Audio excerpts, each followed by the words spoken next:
Hey, man. Fuck. Yeah, that hurts quite a bit, thank you. No, hold on. Listen to me. Nej, hey, det kan du ikke. You can't do that, sir. You can't take my camera. Hey. Nej, hey, det er ulovligt, det I gør lige nu.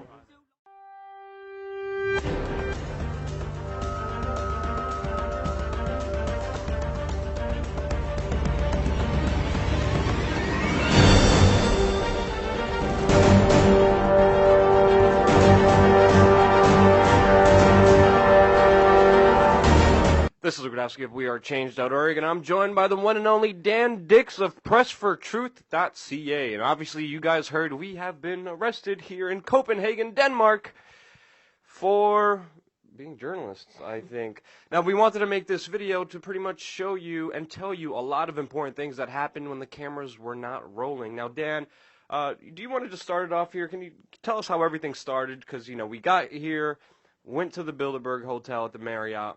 And, you know, what happened next? Pretty much we were chilling in the lobby, having a drink at the Marriott, just hanging out there. And you stepped out for a cigarette to have a smoke there. And you were out there talking to a few Marines or something. I don't know what was going on. They were actually NATO security that were protecting the NATO secretary. You know, chatted them up, was trying to talk to them, trying to, you know, see what was going on, what were they, you know, there for exactly, and what was going to happen. And then you came up afterwards. Well, I'm sitting there in the lobby, and then I get a tip that some of the organizers of the Bilderberg group are right over there at the lounge. Yeah. So I'm like, okay, we got to do something. I run out, and I go to grab you, and I step outside, and I kind of said, hey, Luke, we got to go in and check this out. Yeah. Came in, basically got a good look at them, and thought, you know, well, you recognize them from 2012, and we were like, hey, that's them. Let's do this. Yeah, it's important to know we were there with Paul Watson, Charlie Skelton, Hannah, and a lot of the people there were staying at that hotel, and they didn't want to cause trouble. They told us who they were. They all left. And then we kind of had the decision, like, okay, we're not staying here at this hotel. What's going to happen when we walk up to them courteously and just have a conversation with them and try to buy them some drinks? You know, there's nothing wrong with trying to buy some ladies some drinks. I thought it was quite nice of you to offer them a drink on their, what they said was a ladies' night out for a weekend. Yeah, but people do have to know, these are the official organizers of the Bilderberg meeting. These people, these ladies that we confronted in the beginning, we have pictures of in 2012 at the Chantilly, Virginia meeting afterwards of them posing outside the hotel. They are key instrumental figures when it comes to Bilderberg because they're the ones in charge of putting everything together. They also brag to other people how they have machine guns, and it's really just you know, fascinating kind of people, you know, and I would have loved to talk to them. If the security didn't, you know, react the way they did, we would have never released that video because it was nothing. It was me just trying to talk to them. But we wanted to put it out there to show people that we weren't rude, we weren't confronting or ambushing. We just went up to them and said, you know, can you talk to us about Bilderberg since you're planning it? And then, you know, a lot of the things transpired. You obviously could see the video in the above annotation right here. And, you know, the end of the escalation was really when the police came and ripped our, you know, kind of cameras off of us. Well, you know, and then, you know, what happened when they ripped off the cameras and turned off all the video cameras? Well, they pretty much didn't give us much of a choice. They just took the cameras, turned them off. You'll see it in the video. They just flip off the switch, pull it off of Luke.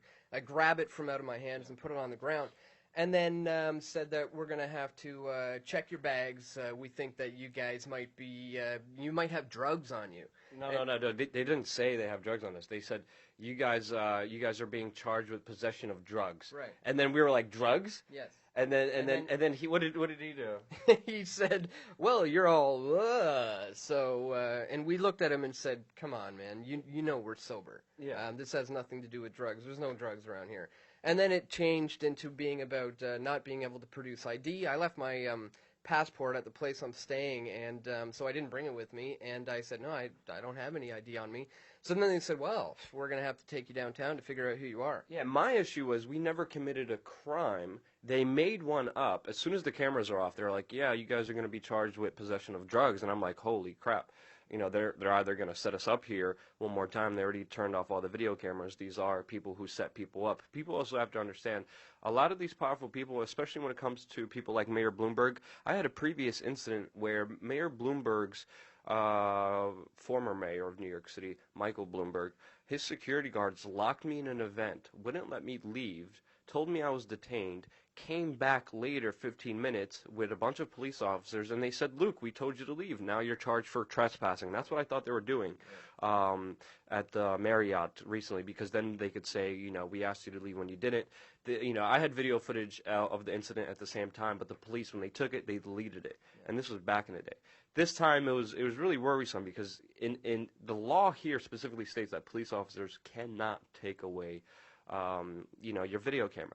They cannot detain you unless you commit a crime.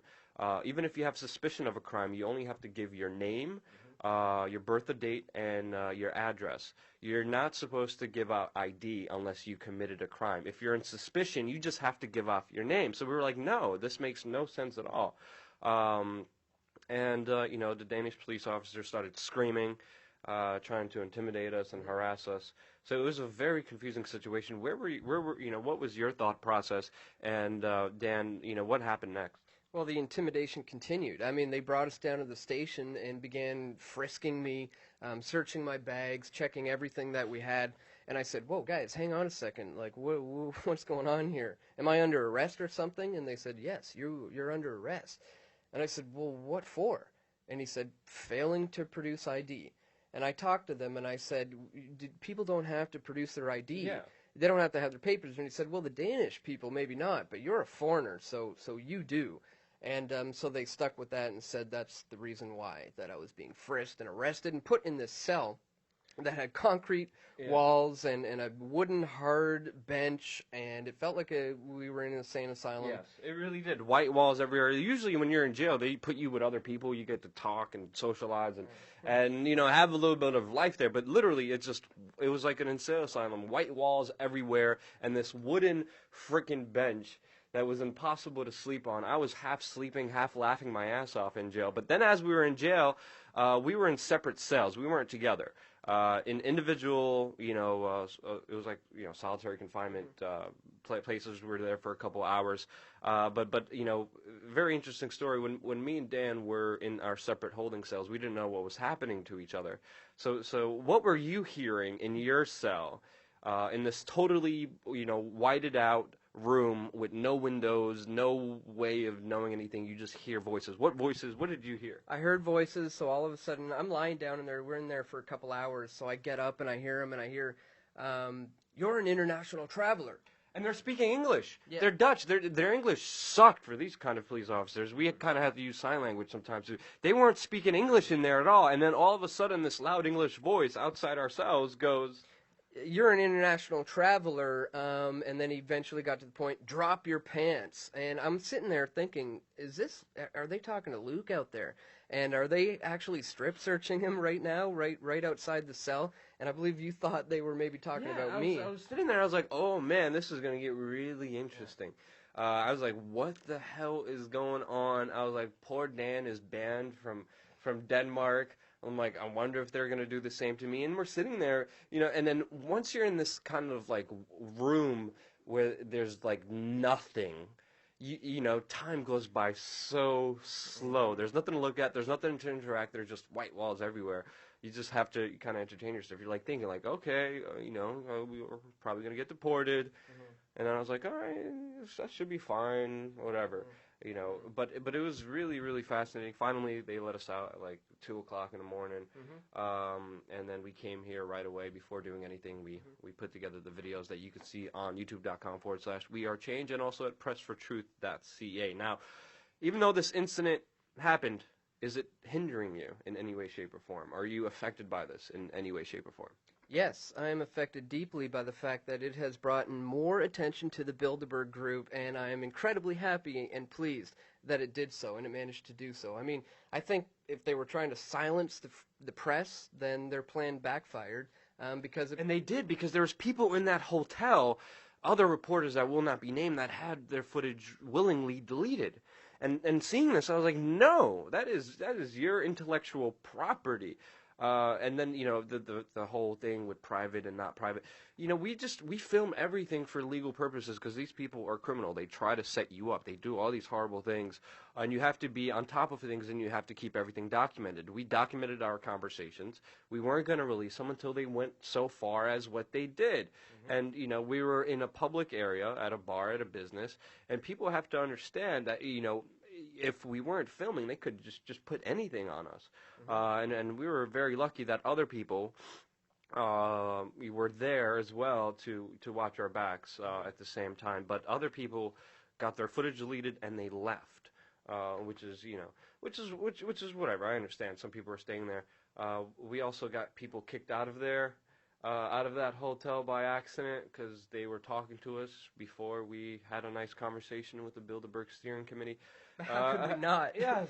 How could we not? They're sitting right there waiting for us to just open up a conversation and say, hey, how's it going?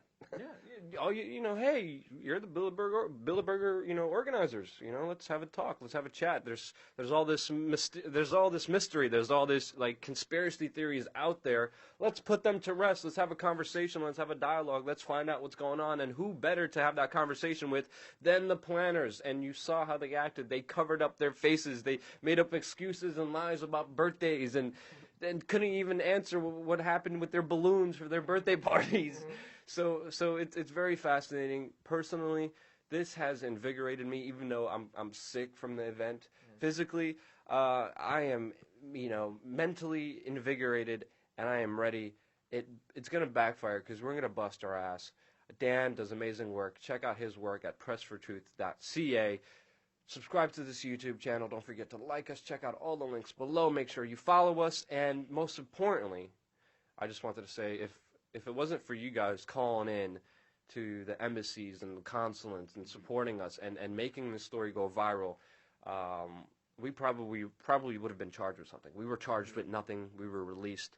And I personally think it's because of you. So thank you from the bottom of my heart. Anything else you want to say, Dan? Stay tuned, guys. We got a lot coming up from Bilderberg 2014 at pressfortruth.ca and wearechange.org. It's only the beginning.